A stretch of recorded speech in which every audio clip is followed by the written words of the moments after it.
You are listening to the Billy Dees podcast. We are waiting just a minute for everyone to engage the live stream. Remember, you can find the Billy Dees podcast on your favorite platform.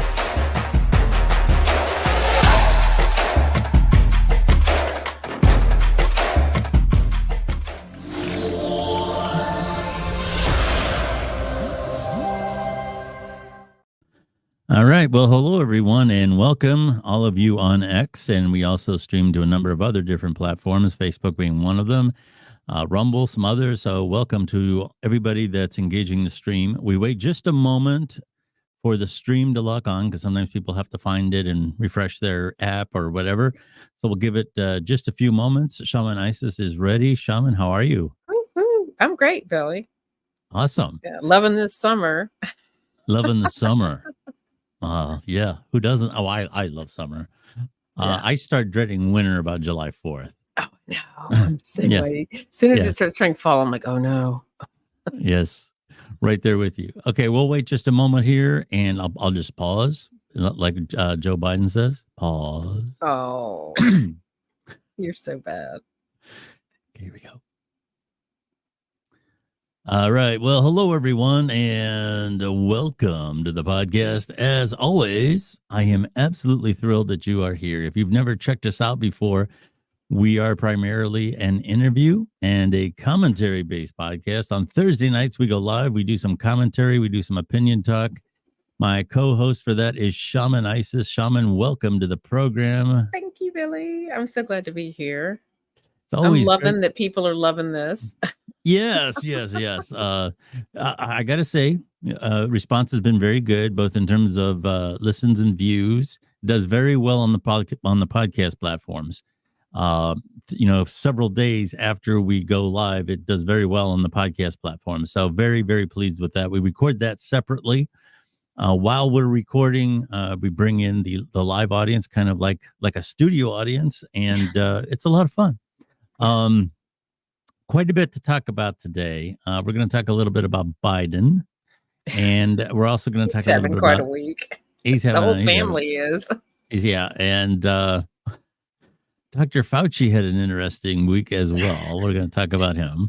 I'm just going to call this Karma Week, even though that's not really a description of karma, but most people think it is. Yes.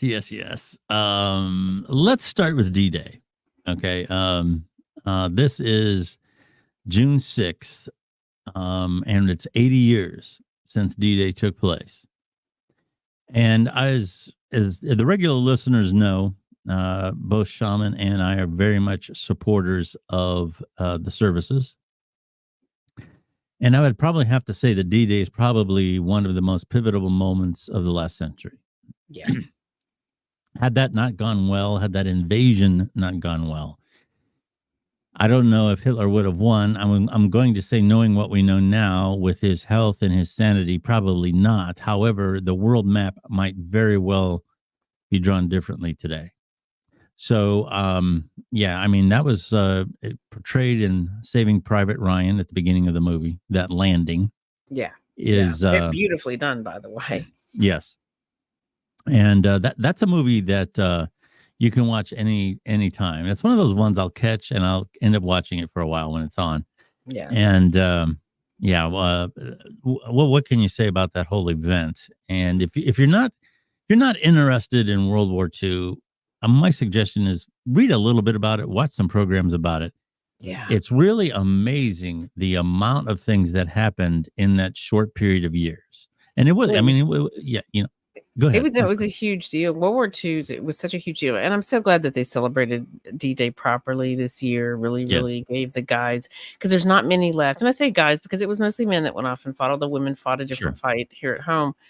Many of them won't be with us. I mean, most of them are already gone, but the few that are left are all like 100 years old, and it's so wonderful to see them being honored. It really is amazing. And if you haven't, like Billy was saying, if you haven't really studied World War II, it's a huge part of helping to build America and to build America's way of life, the freedom and equality that are so essential to our way of living. So definitely get to know World War II. Absolutely. It's a fascinating time of history for sure, for a lot of different reasons. Mm-hmm.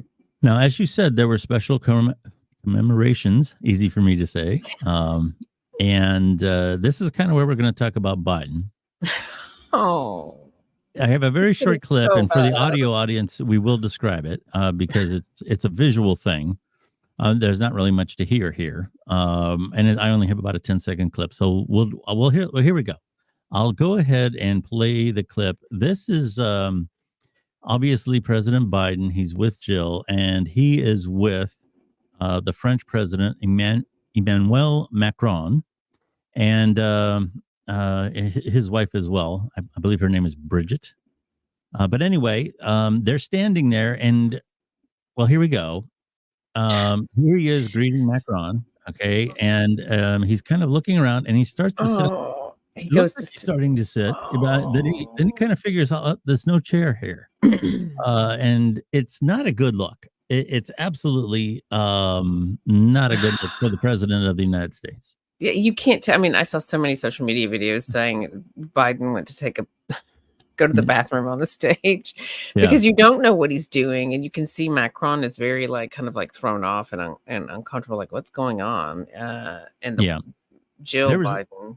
There was a couple of other videos too. We're not going to show them all. Apparently, he was let off a little early. I don't know how true that is, but that's what's been circulating. And then there was also a video of him getting out of the limousine, looking around kind of oddly. So I don't know if the travel got to him. But as you said, there are veterans of D-Day on site. Many of them are in wheelchairs. Some of them are not. They're 100 years old, and they've been interviewed. Just absolutely incredible interviews. If you haven't checked these out about what these guys did 80 years, and what a feeling it must be to have struggled to have been on that beach 80 years ago, wondering if you're going to live or die. Now it is 80 years later. You're in the twilight of your life, to be sure, and maybe you're struggling because of age. But how eerie that must be for them to be in that exact same spot. Yeah, the and look out over that ocean and know that's where they came in. And for the record, these guys were young men when Biden was in diapers, and they're showing up in physically healthier, mentally more capable states than we've seen the president recently. And I'm so respectful of the office of the president, but you would have to be deaf, blind, not speak English, not have a television. Like, the list is pretty endless to not see what's going on with him. We've been talking about this for 6-7 months now. Yeah. That's what I was getting at. Some of these interviews with these fine soldiers are much more articulate than what Biden is. And these are guys that are a century old. So I got some clips here for you speaking about Biden. And the first one here is very short clip. But this is Senator Kennedy on Fox News, and he's talking about what Biden is best suited for at this point in his life. You know, the highest and best use of the president's time at this point would be selling catheters on late night TV. I mean, it really is sad. And we all know someone who's reached that age. We wouldn't even think of giving him or her the toughest job in the world. He is a freaking hoot. There's nothing that man will not say, which I love about him. Yeah, I think he actually says, "Would you give that man the keys to your car?" And it was like, yeah, and that's a fair statement. And here again, if you're new to the program, this isn't picking on President Biden for the sake of laughs. What I have in the title is very apropos. Is Biden really the nominee? And then at this point, all joking aside, is this person really capable? Look at the calendar. Flip through as many pages as you need to flip through to get to 2029. And honestly tell yourself, this guy is to be the leader of the free world until 2029. Oh no! I think it's got to be clear to everybody that this is just the Democrats. Like, this was their best bet, and they placed all their bets on their best bet, and now they're sucking wind after getting rid of Kennedy. You know, the other Kennedy. She's referring to Kennedy Jr., RFK Jr. And I've been saying all along, I've been saying it for 6 months, there's no way. There's absolutely no way. Even if you're using him as a puppet, unless you're talking about a puppet in the likes of Weekend at Bernie's, he is simply not going to function for the rest of the decade. It's just simply not going to happen. Especially on the level pace he's deteriorating. I will be surprised if he can make it to the debates, both of them, without having a hot mess, especially the one in the fall, without it being a hot mess. In the last 3 months, he's degraded even more so. And I understand in 2020 they needed the anti-Trump, what I would call catcher. All the votes that were anti-Trump, they needed somebody to catch those votes. Yeah. Anybody but Trump was the thing in 2020, and they just stuck him in there. Okay.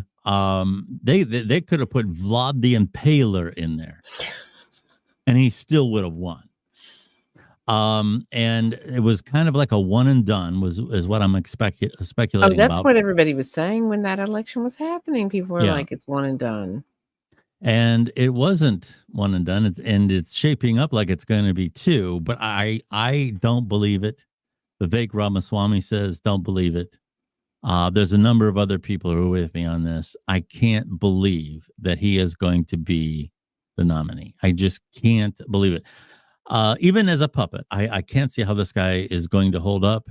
And from a humanitarian standpoint, if he was my father, I would tell him, look, why don't you just, forget it. Let's relax. Let's go sit in the backyard. Let's, whatever. And just enjoy the rest of your life. Come to think of it, he has another incentive. So does the whole family, because they know that people are gunning for them after what they did to Trump. And then the son is up on all manner of stuff going on there. His safest bet for his family is to hang on as long as possible. So I don't think he wants to. I think it's being pushed to from all sides. I do think the Democrats, and we've talked about this for months now. I remember 6 months ago we had this conversation. The Democrats have lost their freaking minds. They've lost leadership position. Like they're like a bag of cats. It's like there's no leadership going on. It's each their own, but they've been playing like that for years now, where you'd have a few stars in the Democratic Party, and all they cared about was themselves. And well, they were in power. It didn't really matter. But now they have no real leadership because there's too much of a divide amongst them, and they're too self-centered. And so I don't think they've actually had as many of these conversations as you would think they had, because they took everything for granted. And that's what happens when you have arrogance breathing through a party. Yeah. I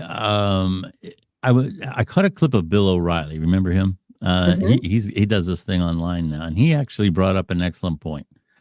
And if I was a Democrat right now, I would be encouraging this. As crazy as this sounds, I think this could win Biden votes. If he would come out, let's say, one day and pardon Trump, and I understand that he's in a state court, but they're federal charges, they're federal offenses, and he might need some help from the governor, but it could be done. The president could pardon, and this is from what I understand. I'm not an attorney, but that's what I understand. President Biden should get Trump off the hook, and maybe the next day go ahead and pardon his own son. Yeah, and what he could say then is, okay, no more bullshit. This election is going to be about the issues. We're going to forget about the Trump charges. We're going to forget about my son. We're going to debate the issues and what's best for the American people. I believe that could quite honestly boost him significantly in the polls. I actually think it would be something that would help him. But I don't think the Democrats are going to do that, obviously. No. But I really think that would be something that could shake up the election and give him a much better chance than what he has now. Yeah, and his position is so weak because he's so unpopular that the Democrats will, if he does not win, they're going to throw him to the wolves. Oh yeah. And the whole family, in that they won't defend him or support him because it's not going to benefit them. I mean, Yeah. they'll do the cursory thing because it's kind of part of politics, but they're not going to really support him. And the wolves are going to come out because he's done some stuff in his presidency that's made a lot of enemies of people that see, I mean, I'm sorry, but how can one family have 200 plus bank accounts, but they don't actually produce any product that can be sold? Like, Yeah. does that make any sense to anybody? How do you make $100 million in politics? Well, that's true of Congress. I mean, I don't know what the average salary is. They're probably $175,000 a year, something like that. They come in with next to nothing. And not probably upper middle class, maybe. It's kind of hard to get elected without any money, but they all of a sudden they're worth $20 million. So yeah, I mean, it is what it is, right? Yeah. Speaking of Biden, and trying to make points in the election, let's see here. I believe this was like Tuesday. This was like a day or two ago. He unveiled a executive action authorizing immigration officials to deport large numbers of migrants without processing asylum claims. Now, this sounds like this sounds pretty serious, right? But when you start, it sounds like closing the barn door. Yeah, it's for one thing, he's already let 8 million people in, and yeah, that's my point. Yeah, and the second thing is that when you get into the finer points of this, there's so many ifs, ands, or buts, and well, this other thing, and under these circumstances, there's all this verbiage. I checked into it just a little bit.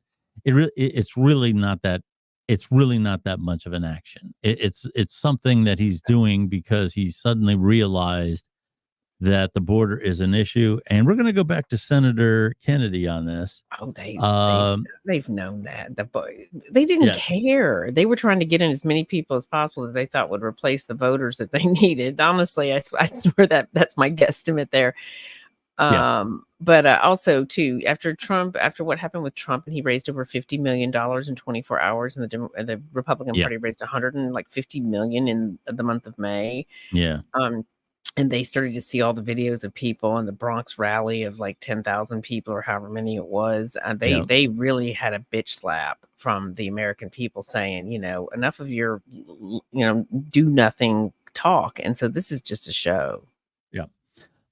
Here again, we're going to switch to Senator Kennedy. This is John Kennedy from Louisiana, U.S. Senator. And this is what he had to say following the announcement of the Biden executive action. President Biden is in trouble politically.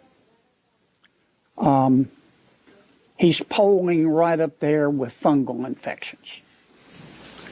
Part of the reason for that is that he gave in to the loon wing of his party, and he dissolved the southern border.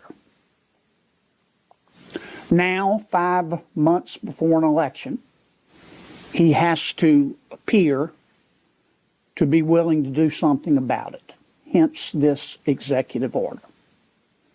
And he expects you to report this epiphany that he has had, take what the White House is telling you, balance it on your noses like trained seals, and report it uncritically. The first question I would ask President Biden is this. It's a little late, isn't it, Mr. President? It's a little late. You can't make this cat walk backwards.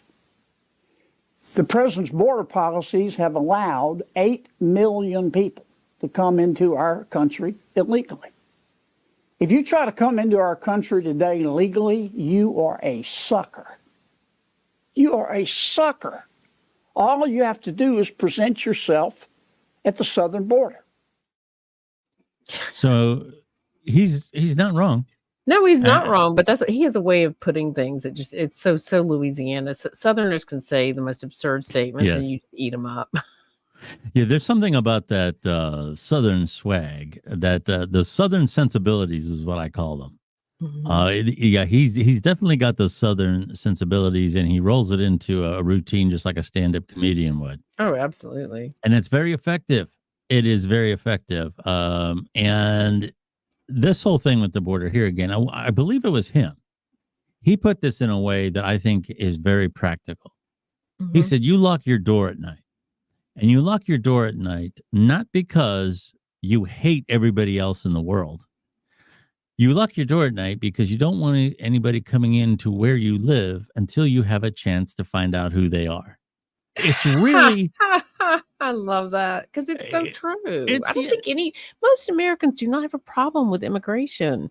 They have a problem with illegal immigration where people are not being screened. And I've talked about this before with some of my liberal friends because, we're both middle of the road, but I hang out with all kinds. And they're very pro-immigration, as am I. But if an illegal immigrant who has not been registered or screened were to harm your child, by in a terrible way, you would have no way of tracking them down. Yes. It's insanity. And I've seen some of these people coming through the border illegally, and they've got prison tattoos, and quite a few of them. It's a frightening situation. Like I said, this has been turned into a circus, and I really do believe if you look at the pushes to get illegal immigrants the ability to vote, the ability to get Social Security, the ability to do a lot of other things, get benefits and things that aren't available to the poorest of the poor right here in this country, it's very suspicious in terms of what the and like you said, taking the importance away from the Black group collectively is part of this. I think one of the reasons that the Democratic Party they've become so out of touch with their what used to be a very large part of their party were African Americans, and they've become very disenchanted because they've seen that they're really quick to switch teams if they think they're going to be able to manipulate whoever they're switching for more. And it is very suspect. It really does appear that the leadership from the Democratic Party pushed for policies to allow a ton of illegal immigrants into the country so they could push them to vote for Democrats. Yeah. The Republicans, in my estimation, have been very oddly quiet. Oh, you noticed? Well, because somebody intelligence telling them just keep your mouths closed. Their biggest problem is the abortion issue, which is I have a problem with the Republican Party over that. Yeah, that is actually my main issue with them. But they've kept their mouths shut because they're ahead right now, and the worst thing they could do is open their mouths. That's a fair point. I've been saying all along that they should stay out of social issues. If the Republicans would stick to their mantra, which is small government, low taxes, strong defense, they would probably win most elections. Mm-hmm. But they just can't seem to stay away from social issues, and they jump at it. And the Democrats know they can't resist. The Democrats will make some left-wing comment about women or the LGBTQ plus community, whatever. They'll throw that red meat into the water, and the Republicans go after it like a bunch of rabid piranha. And you know what's so interesting about that? The Republicans don't seem to see that they're being gaslit. First of all, they're so easy to gaslight. That has to do with their conservative origins. But if the Republican Party really wants to take advantage of this moment in history, they will lose their love of the super conservative, because that has become a very small majority of the country, and a huge ton of people that have moved over to the Republican side to vote for Trump are very, very pro social issue. They're very Democratic, but they just can't stand the Democrats anymore. It's a really incredible time for the Republicans to be smart and to let go of this whole, women deserve body autonomy. And it's insane that they even fight that. But that if they let that issue go, my gosh, I can't even imagine the power they would be able to get. Yeah, I agree with that. The social issues and especially the Roe v. Wade thing, that's their kryptonite. That's the one thing that's going to hurt them. And quite frankly, border security is going to be a problem. This whatever this executive order is going to accomplish is minimal at this point. It's not going to move the needle at all on Joe Biden. And what they've done, what they've let happen at the border, and what they have let happen with some of these left-wing prosecutors across the country, selectively. And I've always said, the one of the weakest parts of our judicial system is the discretion that district attorneys have in terms of which cases they go after and which ones they don't. Yeah, it becomes politicized very easily. Absolutely. The the thing that's sad about all of this that we're talking about with politics and what's being talked about with between the Republicans and the Democrats is that they're all extreme sound bites that involve a much smaller portion of the United States than, say, a topic like corporate greed, which is crushing. It is literally decimated. This is a fact. This is a financial fact. It's decimated the middle class in America. Yeah. Over 90% of the stock market is owned by 10% of the country. And yet the news media and the politicians are constantly celebrating the wins on the stock market as though they have anything to do with 90% of the country. 90% of the country could give a crap about publicly traded companies because it's not benefiting them in any way. As a matter of fact, the majority of the policies, particularly from our presidents, have been about kissing the ass of corporate America and taking care of their biggest PACs, and yet we're not talking about that at all. They're not talking about it at all, and that's the thing that's got America freaking out right now. Yeah, I don't know. Here again, I can't predict it with certainty, but in regard to the election, one last thought I will give you is that there's a couple of real wild cards here. It's becoming more and more apparent to me. I believe it more strongly than I have before. And I believe that when I said it 6 months ago, that Biden is not going to be the nominee. Now, you can come after me and criticize me. Well, how are they going to do that? I don't know. You don't know. Yeah. I think there's a lot of validity to that, Bill. Yeah. I'm renaming you. That's okay. He's either going to say, hey, you know what? I don't think I can do it. I'm sorry. I gave it my best shot. I just don't have it in me. Or they're going to. Does he have the presence of mind for that? We don't know, and whether or not somebody puts him up to it is another thing entirely. But the other option would be some kind of manipulation of the delegates at the convention. But I'm telling you, I just can't believe it. The other wild card in this is Trump's vice presidential pick. It does seem so far that being branded a felon has not moved the needle that much one way or the other on It's made it more relatable to most Americans who feel like they've been treated pretty crappy by the system. Yeah. There's some fluctuation depending on which poll you look at, which study you look at. But the idea that there's a significant movement on this, I really do believe that people do recognize, yes, they're felony charges, but they're felony charges for spitting on the sidewalk. Yeah. And also, if you think about a lot of people don't seem to really understand how serious our situation is right now in terms of internationally, our reputation, how thin are the shenanigans in Washington and corporate America have become for the average person. I mean, people can't afford rent. Young generations can't move out of their parents' homes. They can't climb a corporate ladder to an American dream because it doesn't exist anymore. It's actually that serious. And because most people feel like they're getting shafted by the man, especially when they go to the gas pump, when they go to the grocery store, and things are 50% more expensive than they were 2 years ago, and our politicians aren't even talking about it. No. None of them are talking about the 50% price increases and rent increases because it's not convenient to them, because it's about the people that are paying them off. And when you look at that, you understand why people identify with Trump, because they feel like they're getting shafted by the man. Yeah. The other wild card in this, being that his needle hasn't moved that much, is his vice presidential pick. Normally, vice presidential picks don't mean that much, but I think in this case it could be significant. And I'm telling you, if he gets Tulsi Gabbard, I think he's going to win hands down. Oh, I think he's going to win hands down either way. I think that Tulsi is going to seal the deal. Now, that's if he gets her. There's other talk.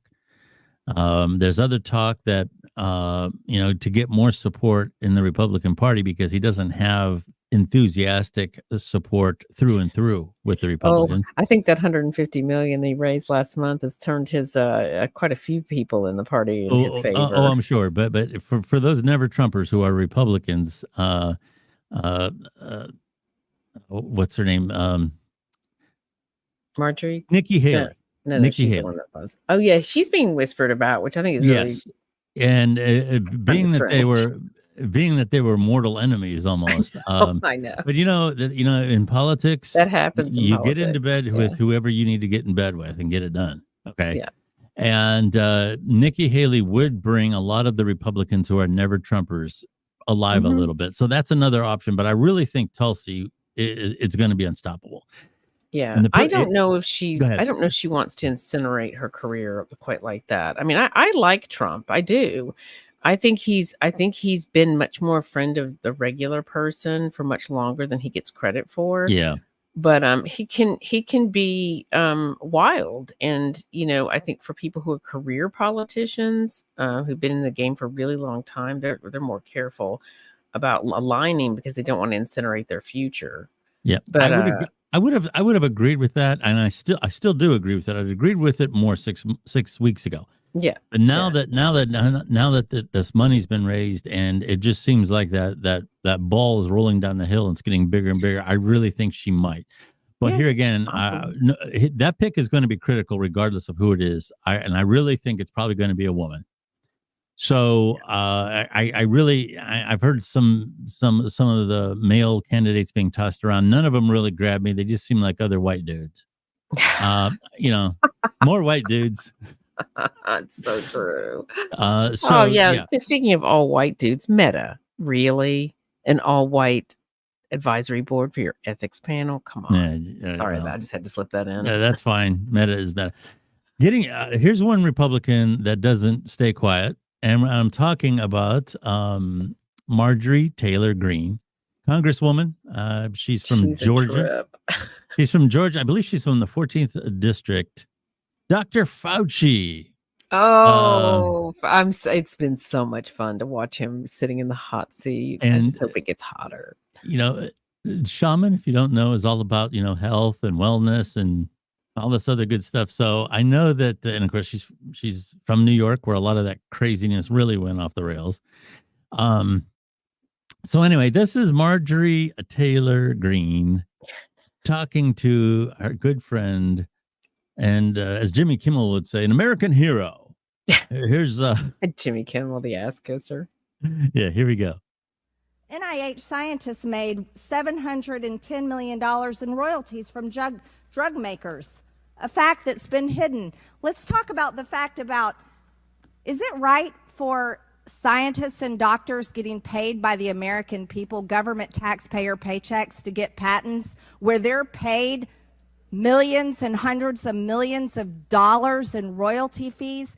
This was a time in history where you got to throw out the first pitch at the Washington Nationals baseball game, while Americans were forced to stay home and watch such events that they love from at home alone on their televisions. And what a hypocrisy this picture shows. Here you are without your mask, with empty seats everywhere. Remember the cardboard cutout fans? That was one of the most insulting things to Americans, having to watch the games from home, where you got to go and enjoy the game and sit right next to people, not following the 6 feet of distancing, not wearing your mask, and everyone else was forced to stay home and stop enjoying life. And your science here, your science is displayed perfectly in this picture, where children in school were put in plastic bubbles because of your science, your repulsive, evil science. Wow. Put in plastic bubbles. I almost found a clip. I was going to find a clip of Don Ho and stick it in there.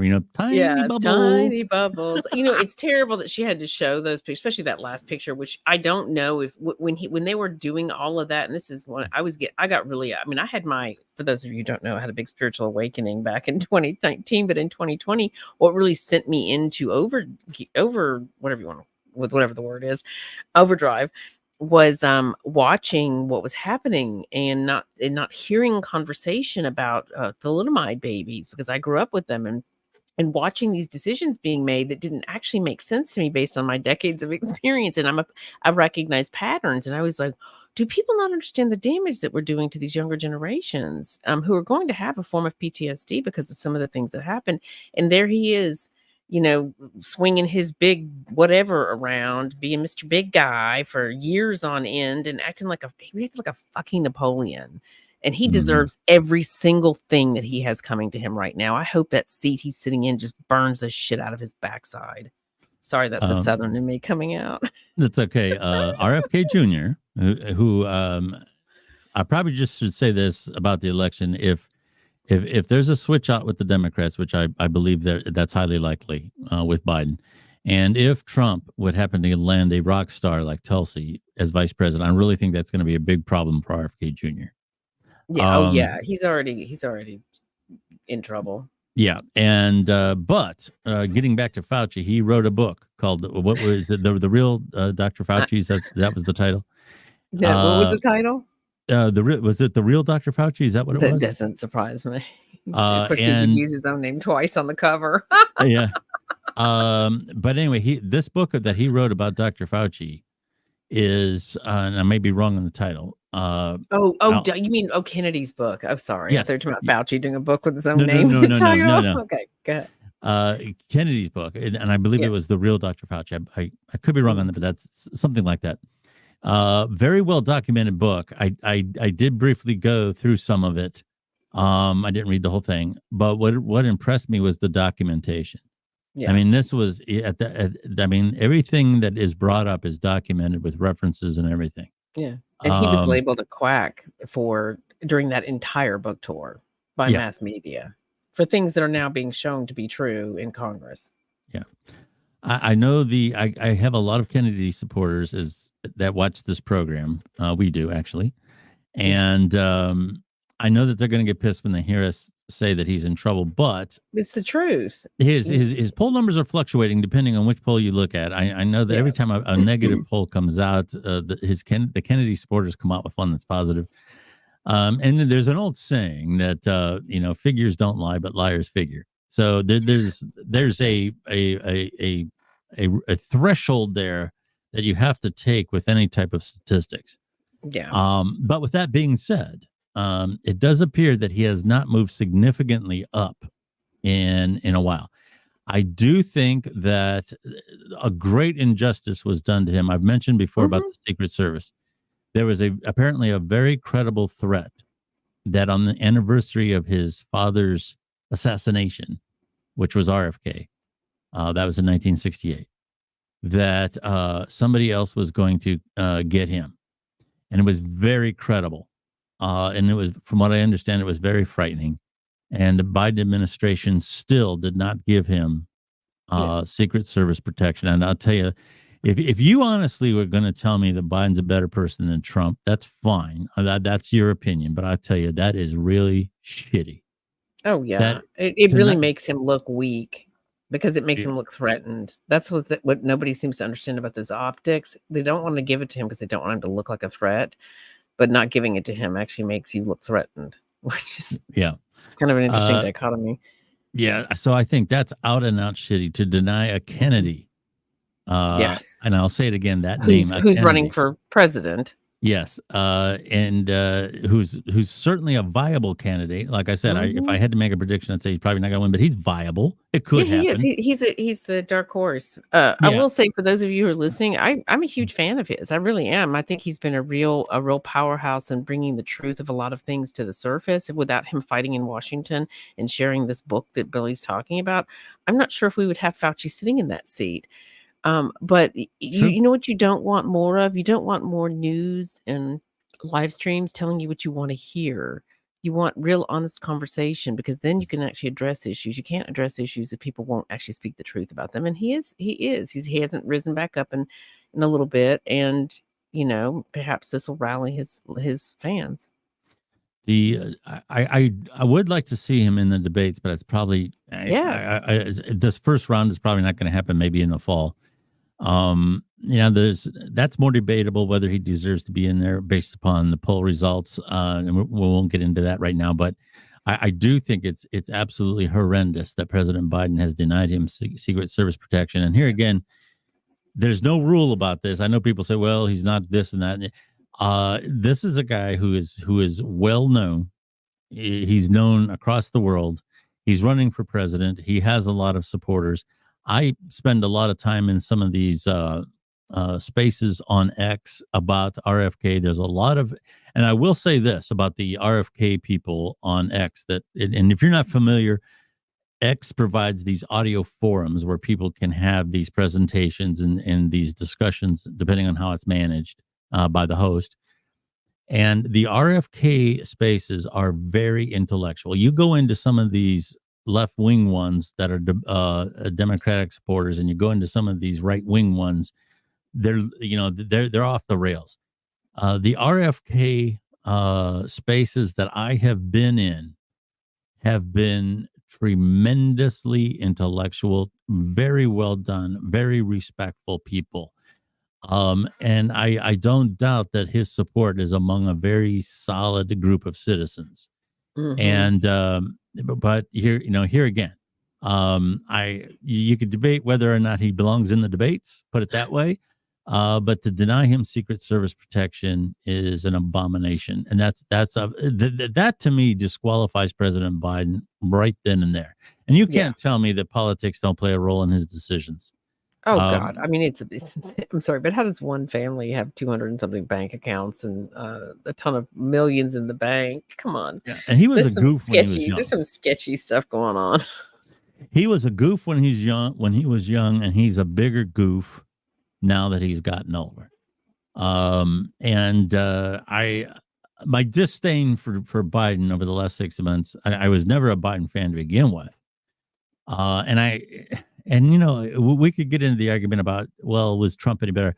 I think it's kind of a sad state of affairs that these are the guys we're dealing with in a country of 300, whatever it is, million that we have in this country. We're regurgitating the same two guys that we had 4 years ago, and they were less than prime then. Yeah. And that's a whole nother discussion. I'm not big on Trump, but I just Biden alone, he is not the affable character that somebody asked. I was listening to this program the other day, and somebody said, well let's suppose that Hunter Biden ends up getting convicted, and from what I understand, it doesn't look good. There's a lot of really bizarre videos of him with that gun. If he doesn't get convicted, I think people are going to get freak out because they have all the evidence. Yeah, and you know what? Here's the thing. If his name was Donald Jr., and just being, again, I'm not a Trump supporter, but let's just be honest. Would The View be talking as lightly about Donald Trump Jr. as much as they are about Hunter Biden? But anyway, they were talking about, well, could this throw him off mentally if he's how much he's there to begin with mentally is another thing entirely. If something happens to Hunter during this, the campaign process, he can't be president if that's even a question. If that's actually a question in someone's mind, then he's not capable of being president of the United States. Somebody who knew him in this discussion said no. They said he's not the lovable grandfatherish type person that he puts himself out there to be. Bo was his man. Is that what he's trying to come across as? I don't get that at all. Yeah, Bo was his man, and unfortunately, nobody deserves a death like that. It's terrible. This Hunter, and I got to tell you, and the idea that people excuse if I would have been acting like Hunter with my old man would have killed me. There would have been no ifs, ands, or buts about it. Yeah, I wouldn't be getting any help from my old man. If I was with what appears to be, there's some very young girls in some of these videos doing crack with him, and this is what he's doing with his opportunities. And I understand the recovery community, I understand the power of addiction, but this is somebody who's the epitome of privilege. This is somebody who is taking advantage of every power that he has, all the money and the deals that he got, $50,000 a month to be advising things and that he doesn't know shit about. It is, come on. He was sheltered. If it was your kid, he'd be locked up. If it was your fucking kid, he'd be locked up. And don't kid yourself otherwise. Oh yeah, he would have. If he was from a different family, he would have been in prison already. I can't even imagine how many times they've gotten him out. of situations where he would have been arrested. Yeah. It's just statistically, as long as he's been using, which is a long time based on his own admission. Yeah, And I have a lot of respect for anybody who gets himself off of anything, but we do pay for the things that we do, and we should pay for them. And here again, I'm not picking on him because he's in recovery. RFK, no, it's because RFK's there's in footage recovery. of him doing some sketchy stuff. Yes, RFK's in recovery too. Now he's been in recovery for 40 years, which is a whole nother. I mean, there's a difference between a few months and 40 years or 30 years or whatever it's been. I would say at this point his recovery is pretty safe. And I wouldn't hold that against him. I mean, there's people who legitimately have problems, and I'm very sympathetic to that community.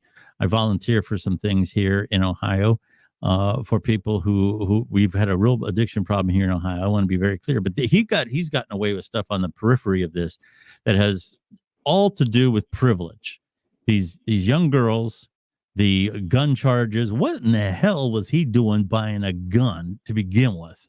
The arrogance of some of his acts they're a testament to the shenanigans of his bank account and the business deals that he would never have gotten on his own. Oh God, no. And then he gets in front of those cameras and acts like a victim. I mean, this is the epitome of privilege, and I don't understand. The people who are always bitching about privilege are the same people that defend him, like The View. Perfect example. Yeah, I know. Well, if he was in the Republican Party, they'd be slaying his ass. Yes. So anyway, he's a shady character. If it was my dumb ass doing the same things, I'd be sitting in jail. So anyway, so my disdain for that Mr. Biden is pretty high, and I would be willing to bet that's what is propelling Trump up. It isn't so much Trump. It's the disdain for Biden is just growing and growing and growing. Yeah. So anyway, the timing. I mean, come now, the timing of this trial with Biden. I mean, what were they thinking? Did they really think going after Trump and getting him on a bunch of charges was going to prevent people from seeing what's going on with this trial of Hunter Biden? Because I don't believe the timing of that is a mistake. This hush money thing didn't have anything to do didn't impact the public at all. No. Unlike other things other presidents have done. This wasn't, affecting your life or affecting policy. It wasn't doing anything like that.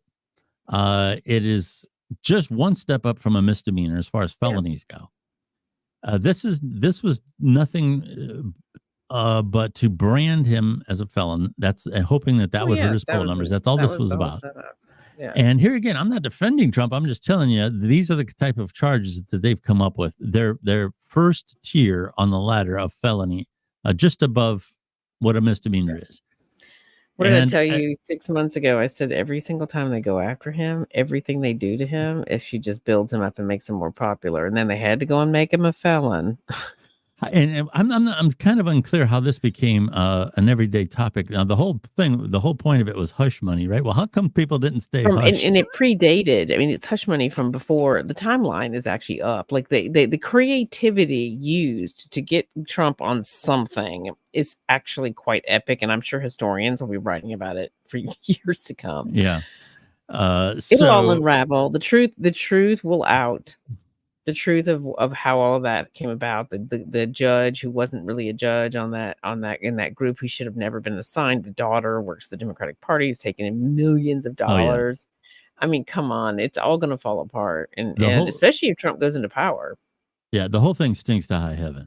The whole thing absolutely stinks to high heaven. And here again, I don't know. Like I said about my point about the hush money. When you take money to stay hushed. Why are you talking about it? So it's like a breach of contract. She owes him $300 million or some crazy thing. And maybe somebody broke the story besides her, but I'll tell you what, she's running her mouth now. So that's the and she kind of changed her story. She was on Bill Maher saying that this wasn't a Me Too situation. She's been milking this whole thing. Yeah, and then a couple of years later, no, now all of a sudden it's more sinister.